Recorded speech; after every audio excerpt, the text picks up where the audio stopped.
insufficient performance documentation. If you have high unemployment claims, meaning if you look at your unemployment report at the end of the month, at the end of the quarter or the year, and see that your unemployment claims are creeping up there, or you have a lot of them, that means you probably have a lot of turnover, or you have unnecessary turnover or undesired turnover, and also any discrimination complaints. Performance management, another important topic. Documentation, paperwork.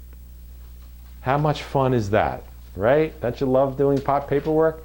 Going to unemployment hearings with warnings and people that file discrimination complaints saying they're a great employee, they were never given any warnings, they worked for you for 10 years and all of a sudden you fired them. Had to be because I'm over 40, or had to be because of my race or my religion or whatever.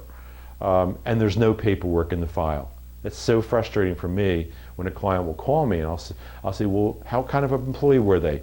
Well, we had a lot of problems with them. They came in late a lot. They crashed the truck around up one time. They got in a fight with somebody. They didn't get their work done. I said, oh, I guess this is all in their file, isn't it? Well, no, that's the problem. We didn't write anything up. So my motto you'll see on there is if it's not written down, it didn't happen. That's what the law, that's kind of what it's like right now. Because what happens in an unemployment hearing and you don't have documentation? It's your word against their word. Excuse me. So let's talk about the important documentations that I would strongly encourage all employers to have up to date. Number one, of course, I mentioned job descriptions. It's the employer's role, responsibility, duty to define what the job is. It's your job. It's just something you can control. You can put in that job description exactly what you want that person doing. And it's much more difficult when you write job descriptions when the person's sitting at the doctor's when a workers' comp injury, or you're sitting with a candidate and you say, well, the job involves this and this and this. You can hand them a job description. Some employers even have them sign it. They say that we gave you a job description. It tells you what you do. So that 2 months later they don't say, oh, I didn't know I had to do that. I didn't agree to that. Or, oh, I'm not doing that anymore. Or if you say, listen, you aren't fulfilling this part of your job. Oh, I didn't know that was my job. Well, it was in the job description. It helps you. And if I know that you know, I'm more likely to do it if I know I'm supposed to do that job. Performance appraisals. Does everybody do performance appraisals every year, period of time? I know I got that look. Again, this is where the employer has the right to tell the person, here's how we think you're doing the job that we hired you, that we're paying you to do. And that one we gave you that job description, here's how you're doing.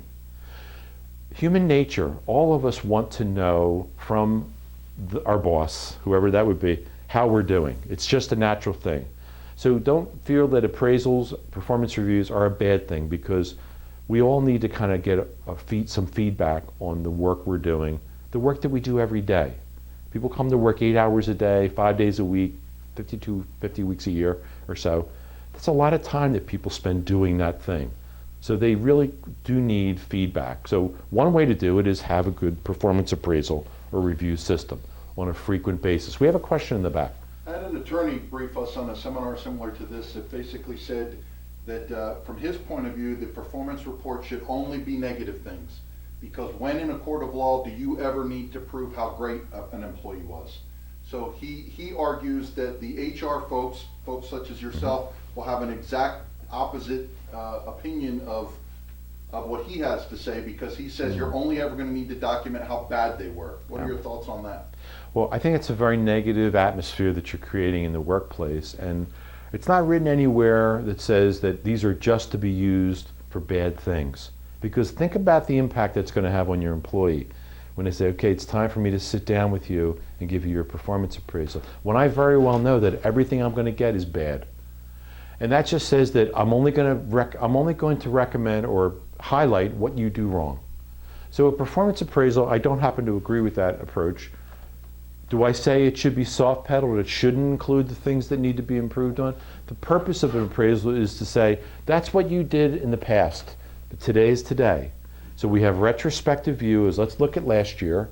Let's look at where you are right now, and then let's plan for how you can improve. These are the people we invest in every day to do the work we want.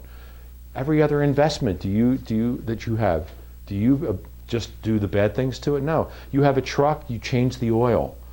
You have windows, you clean them. You have your carpets clean. We always invest in improvement of every asset we have. So if you think about the employee as an asset, we want to make sure that that person knows what they're doing well and where they can improve. So I don't agree with that approach, but what I do say is that that's not to say that we should avoid telling them areas that they're not performing well. Definitely do that. Written warnings. This is the thing that you don't wait for the appraisal at the end of the year to do. The best time to do a written warning, or a verbal warning if you want to call that, is as soon as we notice the undesired behavior. If I'm late for work 3 times this week, it's counterproductive and destructive to building a change in that if I wait 3 months to say, remember back in October, Rich, you were late 3 times. And I'll go, wait a minute, it's February of 2013. You're just getting around to telling me that now? How many people in this room feel good about somebody storing something up and then 3 months later saying, by the way, do you remember back in October what you did? We want to create a positive work atmosphere for our employees. That's not the way to do it. What most employees will tell you is if I do something wrong, tell me about it right away. Tell me, make sure the person knows the effect it's having. And then the third thing is tell them what's going to happen if they do it again. So that's the 3 legs of the stool that I recommend. Make it clear to me what I did wrong. Okay, and I'll pick an example. You drove recklessly and damaged the truck. Okay? Damage to our equipment is expensive for the company and hurts us as a business. The truck was out of commission for 3 days to get repaired. And if you do this again, you're going to get a written warning and maybe a suspension. Now, I walk out of there knowing I know what I did, I know the effect on the company, why she's or he's upset about this, and I know what's going to happen if I do this again. You think it's going to be more likely that I'm going to try not to do that? Probably. And if you brought that to an unemployment hearing, the referee will look at it and say, I can see where this person was given a fair warning and was told what they did wrong, and there's not any mistaking what the problem was and what the consequences were, okay? Why this person was let go, okay? Another important thing to document is offers, if you can. Give people an offer letter. Don't just make it verbal. Why do I say that? What does an offer letter have to contain? My start date, okay? Contingencies, like this offer is being given to you and it's contingent upon you successfully completing a substance abuse test. It's contingent upon us getting a satisfactory report on your motor vehicle report. All the things that are critical in the offer letter.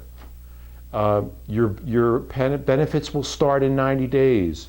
You will have 3 holidays. Things that employees, that you don't want them bickering with you about later down the road. If it's in the offer letter, it's right there and they sign it. And then there's no question. It's in the handbook. Well, if they read the handbook, but if I have to sign a document, if I write you a letter and say, Diane, here's your offer, and I say, can you read it through? They say, I hereby agree to this offer as written. And it's much more powerful. If you went into a hearing and said, well, referee or judge, yeah, he should have known because here's our handbook. If I say, but here's the letter I gave him that he signed, which is more powerful? The letter's more powerful, but we have them sign the handbook as well.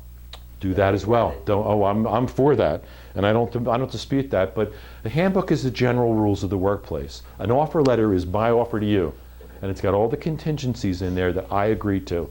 So I can't later say, oh, I didn't agree to a drug test. Oh, you told me I was going to get $12 an hour. You're only paying me 10. No, I said 10. You never said that. If it's in the offer letter, much more powerful. So have offer letters and have termination notices. If you terminate somebody, it's always better to say, this is to inform you that on just such as today, after reviewing what you did, we have decided that based on that, you violated the policy and your employment has been terminated effective today. Now, that's not a friendly letter. It's not a letter that we want to say, oh, isn't this great? But it does put a point in time, and it establishes the reason. You can use that letter much later for other things. You talked about policies. That's the next bullet point on here. Handbook, policies, have good policies. And the reason we want to have policies is exactly what you said. They're the rules of the workplace that we apply to everybody evenly.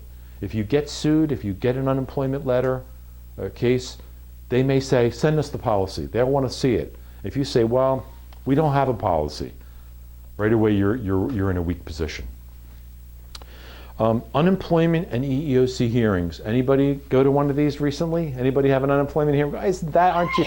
Oh, the hands go up in the room. Aren't they lovely things? I have one tomorrow morning, by the way. I can't wait. But you know how unemployment hearings are. Every client I have said, you're going in losing. Most people think you've already lost. That's not true. If you've done your homework, if you have good documentation, you can win unemployment hearings. But don't have unreasonable expectations. The only two ways you can win in Pennsylvania is if you can prove they voluntarily quit, or if you can prove they committed what? Willful misconduct. Tough to prove. So you really have, if it's in your policy and says, if you get caught stealing, sleeping on the job, if you strike your supervisor, these behaviors are and are considered willful misconduct and will result in possibly being terminated or other disciplinary action. That'll help you. And if you can bring that policy into an unemployment hearing, your chances of winning go up. And then what happens is, then you don't get charged for the unemployment. Then your unemployment costs stay lower, and it's more cost effective, which was the whole point of my presentation today. Be consistent. Whatever you do, be consistent.